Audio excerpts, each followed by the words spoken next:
장원급제 12세종도 준. 경기도 어느 작은 마을에 정훈장이라는 사람이 살았습니다. 마을 서당에서 아이들에게 글을 가르치는 선비였는데 학식은 높았지만 집안은 몹시 가난했습니다. 끼니를 걱정하는 날도 잦았고 겨울이면 방에 불도 제대로 못 댔습니다. 그의 아들 도준이 태어난 건 어느 늦가을이었습니다. 울음소리가 유독 크고 또렷했다고 어머니는 나중에 이렇게 말했습니다. 이 아이는 보통 아이가 아니구나 싶었지요. 울음에도 기운이 있었거든요. 도준이 3살이 되던 해에 아버지가 경전을 소리내어 읽고 있었는데 옆에서 놀던 도준이 갑자기 그 구절을 따라 읊었습니다. 한 번 들은 것을 그대로였습니다. 아버지는 귀를 의심했습니다. 다시 읽었습니다. 도준은 또 따라했습니다. 아버지는 그날 밤 말없이 한참을 앉아 있었다고 합니다. 5살이 되자 도준은 아버지의 서당에서 형들과 함께 글을 배우기 시작했습니다. 형들은 6살, 7살, 8살이었습니다. 첫날 훈장인 아버지가 천자문을 펼치자 도준이 조용히 말했습니다. 아버지, 저 이미 다 외웠어요. 형들이 킥킥댔습니다. 아버지가 시험해 봤습니다. 도준은 처음부터 끝까지 한 글자도 틀리지 않고 외웠습니다. 그날 이후 서당에서는 아무도 도준을 보며 웃지 않았습니다. 7살에는 시를 짓기 시작했습니다. 어머니가 빨래를 하다 손이 텄다는 말을 듣고 도준은 그날 저녁 시 한 편을 써서 어머니 앞에 내밀었습니다. 겨울물에 트인 손이여. 봄이 오면 꽃이 필 것을. 우리 어머니 손에도 머지않아 따뜻한 날이 오리라. 어머니는 그 시를 평생 간직했다고 합니다. 도준이 8살이 되던 해 마을에 새 현감이 부임해 왔습니다. 이름은 전해지지 않습니다. 사람들은 그저 나으리라고 불렀습니다. 하지만 그 나으리는 진짜 나으리가 아니었습니다. 부임하자마자 세금을 2배로 올렸습니다. 작황이 나빠 곡식이 부족한데도 가을이 되면 어김없이 군졸들이 집집마다 들이닥쳤습니다. 곳간을 열라, 이불도 내놓아라, 소도 끌고 가라. 울며 사정하는 노인들을 군졸들은 밀쳐냈고 항의하는 젊은이들은 아무 죄 없이 포박되어 끌려갔습니다. 도준의 아버지도 예외가 아니었습니다. 서당에서 받는 쌀 몇 마리 전부인데 그것마저도 세금이라는 명목으로 빼앗겼습니다. 아버지는 아무 말도 하지 않고 그냥 내주었습니다. 그날 저녁 밥상에는 아무것도 없었습니다.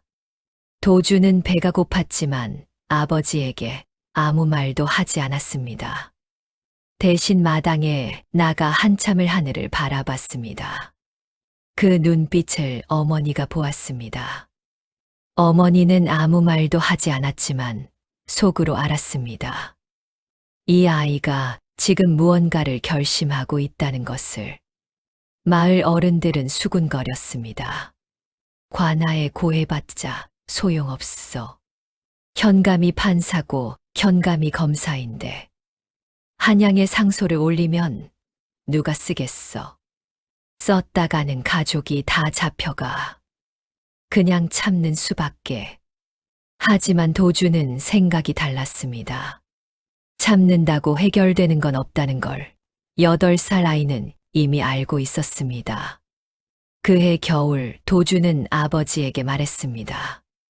아버지, 저 과거 시험 보고 싶습니다. 아버지는 잠시 아무 말이 없었습니다. 과거란 조선에서 관직에 오르기 위해 치르는 시험입니다. 사서삼경을 통달하고 시문을 짓고 책문을 논해야 하는 어마어마한 시험. 어른들도 10년, 20년을 공부해도 합격하기 힘든 시험이었습니다. 도준아, 넌 아직 8살이다. 알아요. 그래서 지금부터 준비하려고요. 과거에 응시할 수 있는 나이가 제한이 없습니다. 아버지. 아버지는 아들의 눈을 바라봤습니다. 8살짜리 눈이 아니었습니다. 흔들림 없이 단단한, 이미 모든 것을 결심한 눈빛이었습니다. 아버지는 그날부터 도준에게 모든 것을 가르쳤습니다. 낮에는 서당에서 다른 아이들을 가르치고, 저녁이 되면 도준과 단둘이 밤늦도록 공부했습니다. 사서삼경, 시부, 책문, 역사. 도준은 한 번 배운 것을 잊지 않았고, 한 번 이해한 것은 자기 것으로 만들었습니다. 어머니는 밤새 공부하는 부자를 위해 호롱불 기름을 아꼈습니다. 밥 한 공기를 줄여 기름을 샀습니다. 그 불빛 아래서 도준은 자랐습니다. 마을 사람들은 수군거렸습니다. 정훈장네 아들이 과거를 본다더라. 그 꼬마가 세상에 비웃음도 있었고 걱정도 있었습니다. 하지만 도준은 개의치 않았습니다. 그에게는 해야 할 이유가 분명했으니까요. 도준이 10살이 되던 봄, 드디어 과거 시험 날짜가 잡혔습니다. 한양에서 열리는 시험이었습니다. 아버지는 함께 가고 싶었지만 서당을 비울 수가 없었습니다. 아이들 학비가 그나마 집안의 유일한 수입이었으니까요. 도준아, 혼자 갈 수 있겠느냐? 네, 아버지. 한양까지 사흘 길이다. 주막에서 자고 모르는 사람 따라가지 말고. 알겠습니다. 어머니는 새벽같이 일어나 도준의 짐을 쌌습니다. 찰밥 한 보따리, 아버지의 낡은 붓, 그리고 달코 다른 벼루. 그게 전부였습니다. 도준은 해가 뜨기 전에 길을 나섰습니다. 뒤돌아보니 어머니가 대문 앞에 서서 손을 흔들고 있었습니다. 도준은 한 번만 손을 흔들고 돌아섰습니다. 울면 안 된다는 걸 알았습니다. 한양 가는 길은 멀었습니다. 첫날은 산길을 넘었습니다. 발이 부르텄습니다. 둘째 날은 비가 내렸습니다. 옷이 다 젖었습니다. 찰밥은 이미 첫날 저녁에 다 먹어버렸고, 둘째 날 저녁은 굶었습니다. 셋째 날 아침 길가 주막 처마 아래서 비를 피하고 있을 때 한 노인이 말을 걸었습니다. 깔끔한 도포를 입은 백발의 선비였습니다. 꼬마야, 어디를 가느냐? 한양 가는 길입니다. 혼자서 어디서 왔느냐? 경기도에서요. 경기도에서 한양을. 왜 가느냐? 과거 시험을 보러요. 노인이 잠시 멈칫했습니다. 그러고는 도준을 위아래로 훑어봤습니다. 젖은 옷, 낡은 보따리, 부르튼 발. 하지만 눈빛만큼은 달랐습니다. 시험을 보러 간다. 어떤 글을 읽었느냐? 도준은 대답했습니다. 사서삼경, 시부의 형식, 책문을 논하는 법까지. 노인의 눈이 점점 커졌습니다. 1시간 뒤 노인은 도준에게 밥을 사줬습니다. 따뜻한 국밥 한 그릇. 도준은 말없이 그릇을 비웠습니다. 꼬마야, 내가 한양에서 성균관 교수로 있었다. 은퇴한 지 오래됐지만 내가 합격하는 걸 보고 싶구나. 노인은 자신의 한양집 주소를 알려줬습니다. 합격하면 꼭 들러라. 도준은 고개를 숙였습니다. 감사합니다. 반드시 들르겠습니다. 그날 오후 도준은 한양 성문 안으로 들어섰습니다. 한양은 도준이 상상했던 것보다 훨씬 컸습니다. 사람들이 바글바글했고 건물은 하늘을 찌를 듯 높았고 길은 미로처럼 복잡했습니다. 하지만 도주는 당황하지 않았습니다. 어제 노인에게 물어봐 둔 덕분에 시험장 위치를 알고 있었으니까요. 시험장 앞에 도착했을 때 도주는 주춤했습니다. 수백 명의 응시자들이 줄을 서 있었습니다. 전부 어른이었습니다. 상투를 튼 30대, 40대. 흰 도포가 줄을 지었습니다. 그 사이에서 도주는 너무 작았습니다. 접수를 하러 가자 관리가 고개를 들었습니다. 이름은 도준입니다. 나이는 10살입니다. 관리가 멈췄습니다. 10살, 예. 부모님은 혼자 왔습니다.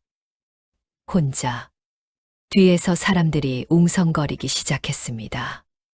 10살짜리 아이가 과거를 부모가 미쳤나 애를 혼자 보내고 시험이 놀이터인 줄 아나 봐. 도주는 앞을 바라봤습니다. 접수를 받아줄 때까지 꼼짝도 하지 않았습니다. 관리는 잠시 망설이다가 접수를 받아줬습니다. 과거의 나이 제한은 없었으니까요. 시험 당일 아침 시험장 안으로 들어섰을 때 모든 응시자들의 눈이 도준에게 쏠렸습니다. 웃음소리가 여기저기서 터졌습니다. 저게 뭐야? 어린애가 왔네. 저러다 울고 나가겠지. 도준은 자신의 자리를 찾아 조용히 앉았습니다. 붓을 꺼내고 벼루를 꺼내고 먹을 갈았습니다. 시선은 오직 앞에 빈 종이에만 고정돼 있었습니다. 시험관이 문제를 읽었습니다. 나라를 다스리는 도리에 대해 그리고 백성을 구제하는 방책에 대해 논하라. 도주는 눈을 감았습니다. 잠깐이었습니다. 그러고는 붓을 들었습니다. 글자들이 흘러내렸습니다. 멈추지 않았습니다. 망설이지도 않았습니다. 마치 이미 오래전부터 이 답을 품고 있었던 것처럼 탐관오리에게 빼앗기던 아버지의 표정, 굶은 날 밤마당에서 하늘을 바라보던 자신, 울지 않으려고 한 번만 손을 흔들었던 어머니, 그 모든 것이 글 속에 녹아들었습니다. 이론이 아니라 현실이었고 관념이 아니라 삶이었습니다. 뒤 합격자 발표가 있었습니다. 시험장 앞 광장에 수백 명이 모여 있었습니다. 응시자들과 그 가족들, 구경꾼들까지. 관리가 두루마리를 펼쳤습니다. 이번 과거 장원급제자를 발표하겠습니다. 광장이 숨을 죽였습니다. 모두가 긴장한 얼굴이었습니다. 장원, 경기도 출신, 정도준. 순간 광장이 조용해졌습니다. 아무도 움직이지 않았습니다. 관리가 다시 읽었습니다. 정도준, 나오시오. 그때 사람들 사이를 헤치며 작은 아이 하나가 앞으로 걸어 나왔습니다. 도준이었습니다. 광장 전체가 얼어붙었습니다. 그러고는 터져나오는 웅성거림. 저 아이가 10살짜리가 장원을? 말도 안 돼. 도주는 흔들리지 않았습니다. 관리 앞에 서서 두 손을 모아 공손히 고개를 숙였습니다. 관리도 말을 잃었습니다. 두루마리를 다시 봤습니다. 이름을 다시 확인했습니다. 정도준. 나이 10살. 경기도. 축하하오.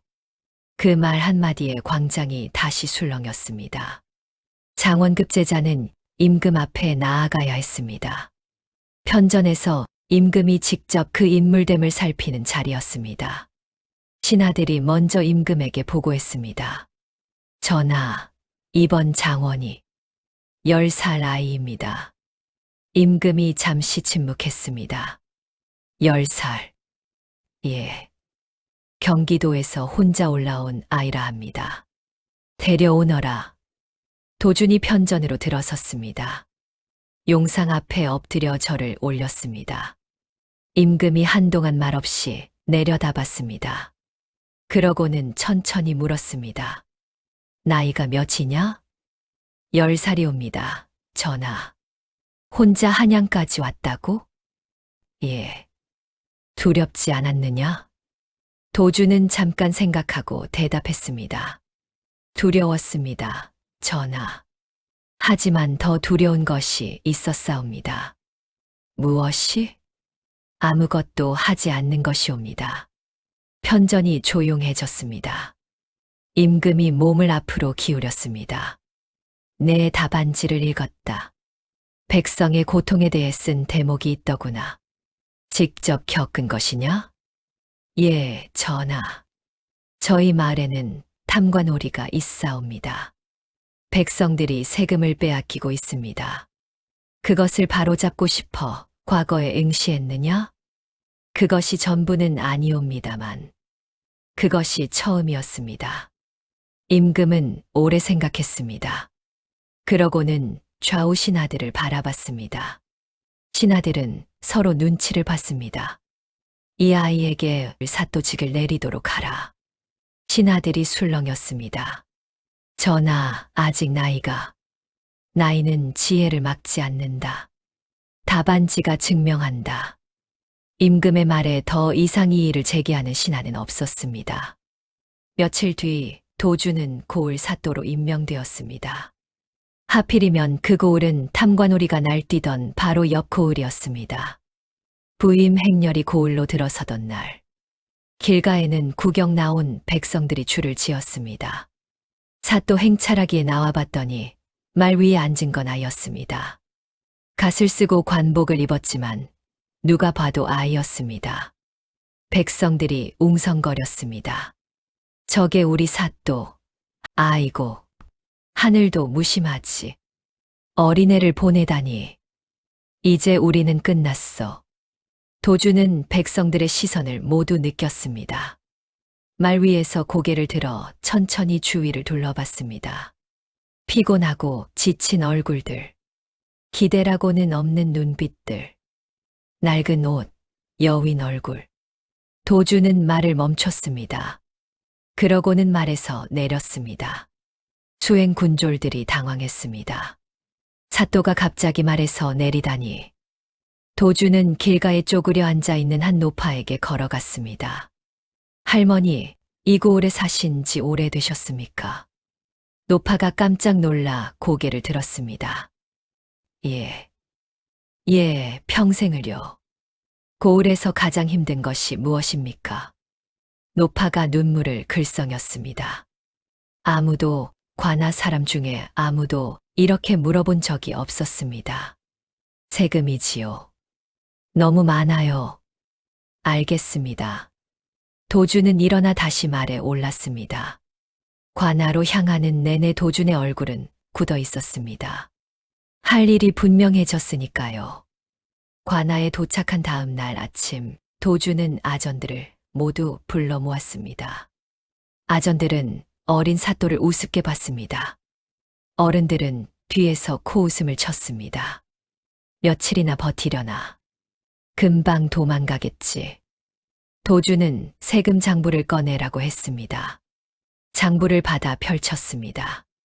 쭉 훑었습니다. 이 세금 항목은 무엇입니까? 아전이 대답했습니다.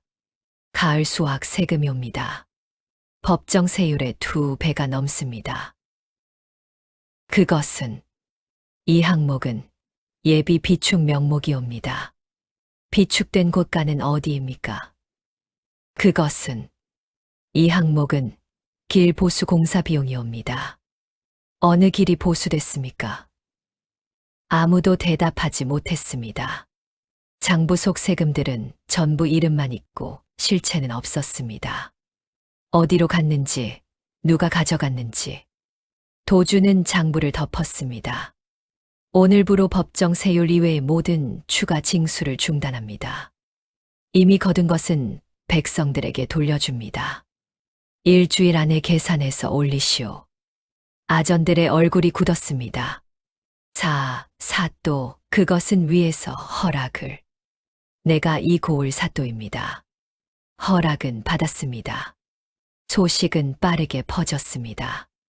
꼬마 사또가 세금을 돌려준다는 말에 백성들은 믿지 못했습니다. 하지만 도주는 실제로 행동에 옮겼습니다. 일주일 뒤 관아 앞마당에서 쌀과 포목이 백성들에게 나눠졌습니다. 이 소식이 옆 고을 탐관오리의 귀에 들어갔습니다. 그 현감은 눈살을 찌푸렸습니다. 꼬마 사또가 세금을 돌려주기 시작하면 자기 고을 백성들도 들고 일어날 것이 분명했습니다. 저 어린 것을 그냥 두면 안 되겠어. 그는 측근들을 모았습니다. 계획을 세웠습니다.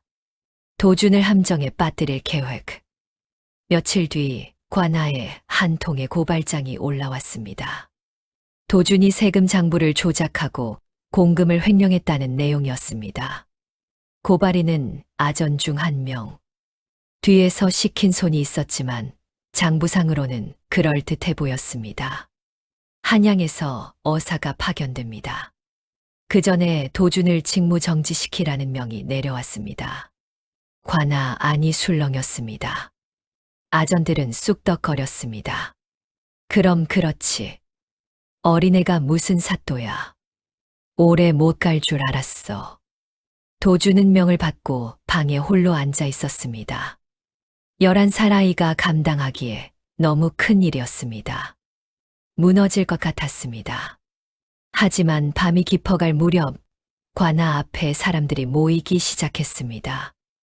백성들이었습니다. 촛불을 들고 하나둘씩 모여들었습니다. 다음 날 아침 어사가 도착했습니다. 관아 앞마당에는 백성들이 가득 차 있었습니다. 어사가 의아한 표정으로 물었습니다. 이 사람들은 무엇이냐? 노파 한 명이 앞으로 나섰습니다. 도준이 부임 첫날 말을 걸었던 바로 그 노파였습니다. 우리가 증인이요. 사또께서 부정을 저지르셨다면 우리가 먼저 알았을 것이요. 사또가 세금을 돌려주던 날 나는 여기 있었소. 이 쌀들이 어디서 왔는지 내 눈으로 봤소. 거짓 고발이요. 뒤에서 다른 사람들도 나섰습니다. 저도 봤습니다. 저도요. 우리 모두 봤습니다. 어사가 장부를 다시 꺼냈습니다. 도준이 직접 정리한 새 장부와 원래 장부를 나란히 놓았습니다.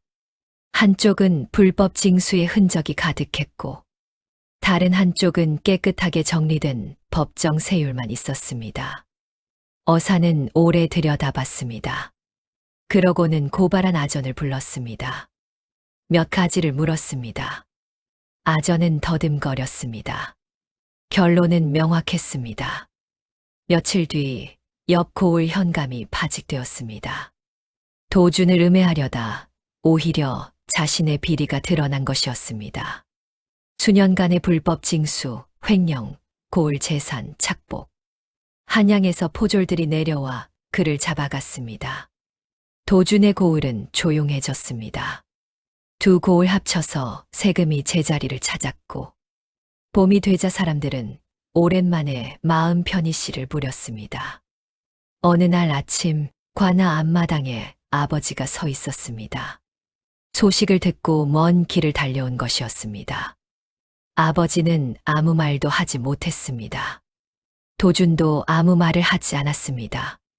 아버지가 도준의 머리를 한번 쓰다듬었습니다. 그것으로 충분했습니다. 어머니가 보낸 편지에는 이렇게 쓰여 있었습니다. 도준아, 호롱불 아래서 밤새 공부하던 내 모습이 생각난다. 그때 내가 무엇을 꿈꾸고 있었는지 이제야 알겠구나. 잘했다, 내 아들. 도준은 그 후로도 오랫동안 고을을 다스렸습니다. 11살에 시작한 사또 생활은 나이가 차면서 더 넓은 자리로 이어졌고 도준은 평생 탐관오리를 가장 미워하고 백성을 가장 아끼는 관리로 기억됩니다. 사람들은 그를 이렇게 불렀습니다. 꼬마 사또. 하지만 어느 누구도 그 앞에서 함부로 웃지 못했습니다. 한 번은 웃었다가 결국 자신이 웃음거리가 됐다는 걸 알았으니까요. 조선에는 이런 말이 있었습니다. 큰 그릇은 어릴 때부터 다르다. 도준은 그 말을 몸으로 증명한 아이였습니다.